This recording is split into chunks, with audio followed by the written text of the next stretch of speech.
President Donald Trump gave a speech here at the White House Correspondents' Dinner for the first time as a sitting president, but he didn't exactly command the room. The president attacked familiar foes, reporters, including several from CNN, J.B. Pritzker, Joe Biden. Just remember, before I came along, if you wanted to see someone lose consciousness on the South Lawn of the White House, all you had to do is ask Joe Biden a question. Remember that.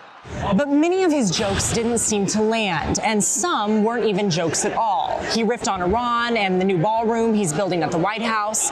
He seemed to recognize at times it wasn't going well. You know what? In other words, can't go up the stairs and make love. Does anybody get that? Well, I thought that was actually pretty good. Inside the room, there were often long stretches of silence as Trump talked. He drew some laughs early on, particularly with a joke about Robert F. Kennedy Jr. I hope that everyone finally got to enjoy their entire, very delicious beef tenderloins, very special beef. And I want you all to know that Bobby Kennedy, who's right here, personally ran over the cow in his car.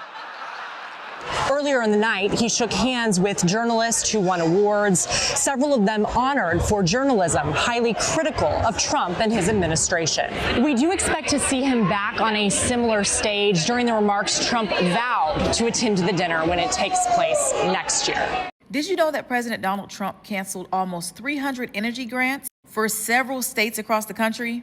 Only because these states voted for Kamala Harris in the 2024 presidential election?